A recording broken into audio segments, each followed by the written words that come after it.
Hello, my name is Patricia Rozario. I'm a soprano and a singing teacher, and I work here at Trinity, Laban, where I teach singing as well as do a Spanish song class.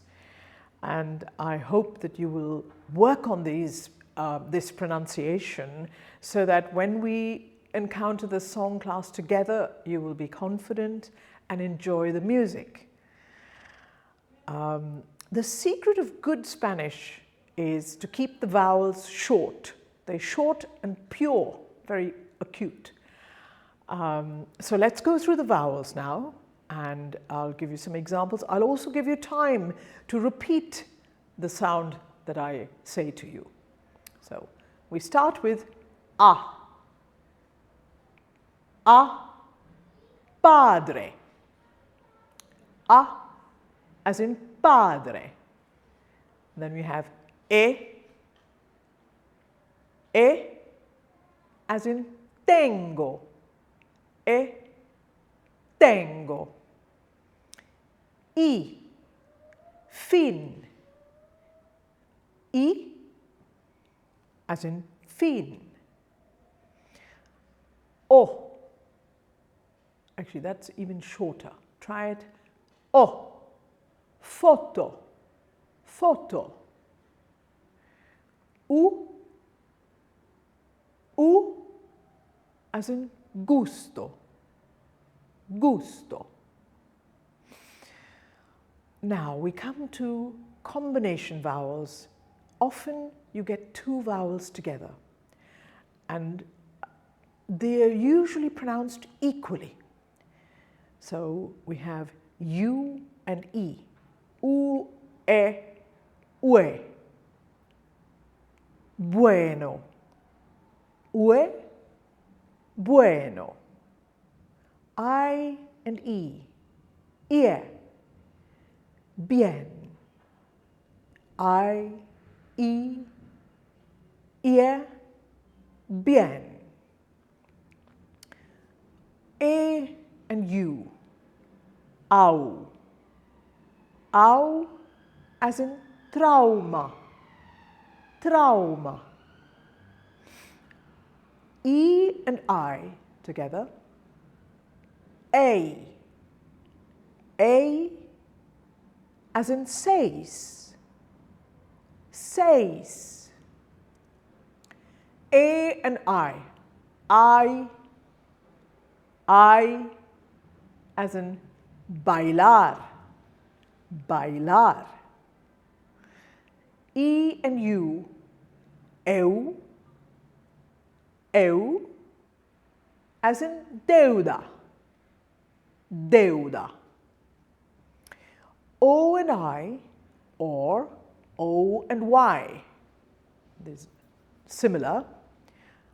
Hoy. Pronounced hoy. Now I must point out that an H in Spanish is not pronounced. So if you see H-O-Y, it's pronounced hoy. Now let's deal with the consonants. We shall start with B, but I'm going to put B together with V because we need a combination of those two consonants to give us the sound that you produce every time you see a B or a V. And if you try to say B with your lips apart, B, B, B. So it's a bit of breath going through, but it impacts. We get the word beber, beber, or with a V, vista, vista, vista, baile, baile. Now if the B or the V occurs in the middle of the word as well, it's slightly gentler, it's softer. So for example, bebida, bebida, or volver, volver. The second one is just slightly softer, gentler. We now go to the J. J in Spanish is pronounced a little bit guttural, but not too much. We need to be aware that we're singing. So J will be h, h, as in, if you think of Scottish loch, Loch Lomond, loch, and we have hugar, hugar, or hamon, hamon. Move to G. The letter G is pronounced soft when it's followed by an E or an I. So we have gente, gente. It's much lighter than the J, but it's similar. And we have gimnasio, gimnasio. I would recommend you use your diaphragm to influence the airflow. Gimnasio, gente. But when the G is followed by a U, an A, or an O, it becomes harder. And so we have guerra, guitarra, guitarra, and guerra. Now we come back to the H. As I said earlier, H is not pronounced in Spanish. So if you have a word like ora, H-O-R-A is pronounced ora. Ignore the H. And another word, ahora, ahora. The two vowels allied into each other. Let's deal with the letter C. C is a soft th, th. And we have centro. Before I and E, it's soft, centro, and fine, fine. But when it's followed by an A, an O, or a U, it becomes hard. And so the word comida, cantare, canción, comida. Okay? Now, let's try the letter Z. Z is also a soft sound. It's a TH, th, and it's thona. It's pronounced thona. Yeah. We now come to the letter R. And the R is it's always rolled, sometimes lightly and sometimes a lot. So when it's a single R, like in the word pero, we just roll it ever so slightly. It's almost like a flick, but think about the roll. Pero, pero.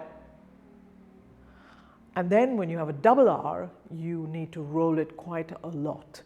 So we have perro, perro, and really savor that because it gives it the Spanish feel. Perro.